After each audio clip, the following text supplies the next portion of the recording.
O Evangelho de hoje começa dizendo que Jesus estava fazendo um caminho, né, na Galileia, prosseguindo, né, a sua rota para Jerusalém. Isso é uma alusão ao que está escrito lá no capítulo 9, acho que hoje é 12 ou 13, não sei o capítulo, mas é uma alusão ao capítulo 9, versículo 51, no Evangelho de Lucas.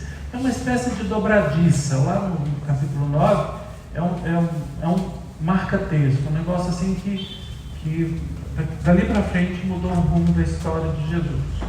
E qual é o rumo? O rumo é a cruz, né? Lá no 9,51 diz assim: Jesus tomou a firme decisão de partir para Jerusalém.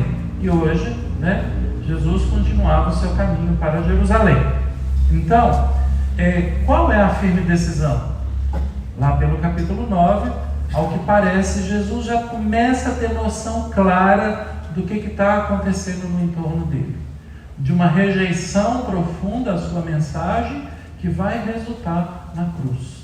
E ele anuncia para os discípulos que a cruz virá, mas que depois da cruz vem a ressurreição também. Então, esse versículo que abre o Evangelho ajuda a gente a entender, uma espécie de cabide, assim, onde a gente pendura as ideias outras que estão no texto, para a gente compreender o que vem na sequência. E na sequência tem uma pessoa perguntando, né, Senhor, é verdade que são poucos os que se salvam? Jesus não responde de imediato, ele diz assim: esforçai-vos por passar pela porta estreita. Essa imagem da porta estreita é uma imagem muito importante na experiência religiosa do povo daquele tempo, né? Porque a ideia da porta como lugar de passagem para uma vida diferente, que se experimenta depois que você passa a porta. E para nós cristãos essa ideia foi absorvida também na nossa experiência religiosa. Nós também temos o momento de entrar na vida cristã, a gente chama de batismo, né? O sacramento do batismo, é a porta de entrada. Hoje tivemos batismo aqui, e o rito do batismo começa na porta. Eu perguntando aos pais o que eles querem para os filhos, e os pais respondem: nós queremos o batismo. Essa ideia de passar pela porta, então, está incorporada na nossa experiência de fé. O próprio Jesus diz no Evangelho de João, no capítulo 10, eu sou a porta das ovelhas. Eu sou a porta das ovelhas. Então tem que passar por ele, né? E aqui eu me lembro de uma igreja que eu visitei lá numa cidade chamada Castanhal, que fica do lado de Belém do Pará. Lá foi construída uma igreja belíssima por um bispo italiano chamado Dom Carlos, e ele construiu essa igreja, e lá tem uma porta estreita nessa igreja. Ele colocou uma porta estreita. É claro que ele colocou outras portas até maiores do que a nossa e não estreitas, porque os bombeiros hoje não deixam ter porta estreita só, né, gente? Se a gente colocar uma porta estreita aqui, a gente leva a bomba dos bombeiros, né? Então tem que ter porta larga, aberta, se tiver algum incêndio, acidente, tem que sair facilmente. Então ele cuidou disso, de ter outras portas largas, né? Mas a porta estreita está lá. E é uma porta estreita, alta, ela é maior do que esse pé direito nosso aqui, bem alta, ela é de metal, ela é estreitinha assim mesmo. Ixi. Na porta está entalhado o Cristo Bom Pastor e o rebanho atrás do Cristo Bom Pastor. E é uma porta alta, porque a ideia é essa: a porta estreita leva ao céu. Essa é a ideia que está ali nessa. Mas enfim, então essa arquitetura mostra, né, e como nas igrejas antigas também acontecia, essa ideia de ter uma porta estreita pela qual as pessoas passam com dificuldade para entrar dentro da igreja. É uma pedagogia, um jeito, a gente diz uma mistagogia, uma condução ao mistério, uma experiência que vai conduzindo as pessoas para dentro, então, da fé cristã, né? Algumas portas, já ouvi falar em Jerusalém, nunca fui lá, mas de uma porta que não é só estreita, ela é pequenininha, a pessoa tem que se abaixar para entrar dentro da igreja, tem que ser humilde, né? Então a arquitetura educa para a humildade do cristão que vai entrar então nesse mistério. Bom, A porta estreita, então, um alerta de Jesus. Esforçai-vos por passar pela porta estreita. E essa porta estreita, no caso de Jesus, está se aproximando. O primeiro versículo diz, é a cruz. Jesus não evita a cruz, ele vai ao encontro dela. Ele tomou a firme decisão de partir para Jerusalém. Então, ir ao encontro da porta estreita não é porque Jesus gosta de sofrimento, tem prazer no sofrimento de forma alguma. Nem ele nem nós gostamos disso, né? Mas é porque a cruz corresponde a tudo que Jesus fez e ensinou. A cruz é o caminho coerente de Jesus. Então ele assume esse caminho, ele livremente faz esse caminho, e na cruz ele manifesta, né, esse amor de Deus. Ele vai passar por dificuldade, não vai ser fácil, a cruz não é brincadeira. Ele sua sangue, ele chora, né? A gente sabe do Horto das Oliveiras como foi. Isso teve um impacto tremendo na vida dele e dos discípulos depois. Mas Jesus ele vai adiante. Então, e ao passar pela sua porta estreita, Jesus nos dá a ressurreição. Então, o passar pela porta estreita tem aqui um resultado. E o resultado é, para nós que cremos, a ressurreição de Jesus, a vitória sobre a morte, né? Então, como entender para nós essa porta estreita hoje?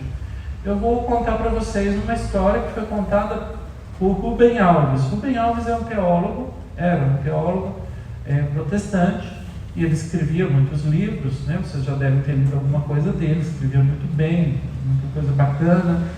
E ele escreveu um dia que ele estava no quintal da casa dele, parece que tinha um pomar, gostava disso, gravava vídeos lá, etc. E segundo Rubem Alves, um dia ele encontrou lá um casulo. E nesse casulo, ele foi lá e viu que a borboleta estava saindo do casulo. Como a borboleta estava sofrendo com dificuldade para sair do casulo, ele falou, vou dar uma ajudinha para a borboleta. E foi lá delicadamente, começou a rasgar com a unha assim, né, aquelas fibras que a lagarta faz e tal, e abriu e a lagarta saiu, né? Só que a borboleta não voou. E depois ele veio a saber por que a borboleta não voou. Não voou porque esse processo de sofrimento pela qual ela passa para sair do casulo libera uma porção de enzimas que são importantes para as asas dela, para fortalecer as asas dela e para ela conseguir voar depois. Então ele não ajudou, ele atrapalhou, né? Pode ser que a gente faça assim com a gente também. Às vezes a gente evita a porta estreita. A gente também fica tentando dar um jeitinho nas coisas, evitando, né, esse sofrimento, essa dificuldade, né, para sair livre disso logo, né? Mas aí a gente perde a chance de se fortalecer. Essa provação, ela no fundo tem em vista esse fortalecimento, essa estruturação da pessoa. Nós então passamos pelas dificuldades, nos estruturando. E a segunda leitura fala disso.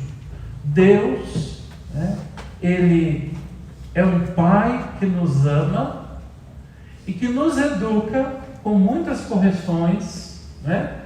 E essas correções têm em vista fazer com que a gente saia melhor, ajudar a gente a ser melhor. Não dá para concluir com o texto que as dificuldades da vida são causadas por Deus. Não são.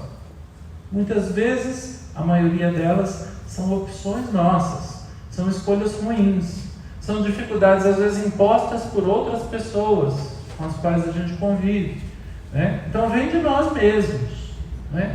Mas Deus se serve dessas coisas para nos educar, para nos ensinar, para fazer a gente sair mais forte, né, mais filho de Deus lá na frente, né, se a gente escutar, né, se a gente entrar, né, nesse dinamismo daqueles que seguem Jesus, de escutar o Mestre e deixar que Ele nos ensine, né, nessas dificuldades da vida toda.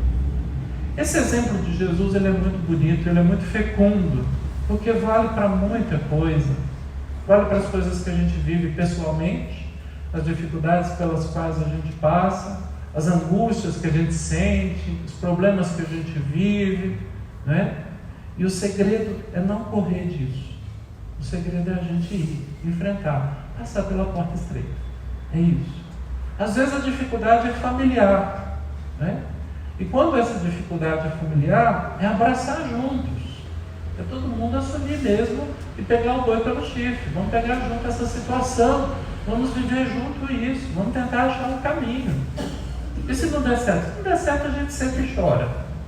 É assim, a vida é assim, né? Não deu certo, a gente sempre chora. Vamos conviver com as frustrações, elas existem mesmo, gente. Nem tudo dá certo. Às vezes as coisas são muito mais ou menos na nossa vida, né? Não vai ficar tudo maravilhosamente bem, não.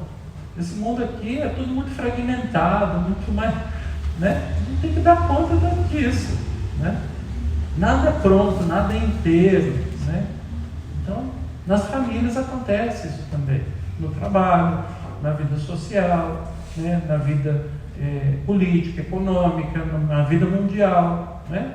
Pensem o quão estreita é a porta que o povo de Gaza está passando agora. E é um sofrimento imposto por outras pessoas. Isso é uma porta estreita, né? Pensem na porta estreita que o Brasil está vivendo agora. Vocês estão acompanhando os noticiários. É uma porta estreita, difícil que a gente está passando. Então, essa imagem de Jesus é uma imagem muito fecunda. Ela serve muito, ela encaixa muito em muitos contextos e ajuda a gente a entender a vida. É isso. Por isso o Evangelho é importante para nós. Porque a mensagem de Jesus nunca fica desatualizada. Ela atualiza a nossa vida. A mensagem de Jesus, a gente põe ela sobre esse altar, sobre essa mesa, porque ela rege a vida da gente. Ela é forte, é uma palavra forte que dá sentido e direção à vida da gente. A gente vai atrás dela, a gente anda atrás dessa mensagem de Jesus, que é a vida dele mesmo. Ele mesmo entregou a sua vida, ele mesmo passou pela porta estreita, e ao não recuar, ao não recusar essa porta estreita, ele garante para nós a vida plena, não só para si mesmo, para nós todos. Então, quando ele diz passai pela porta estreita, isso tem a ver também com o que ele viveu, experimentou e o que ele propõe para nós também, como caminho. Que Deus nos fortaleça e nos ajude a viver, né, com coragem essas situações. Amém.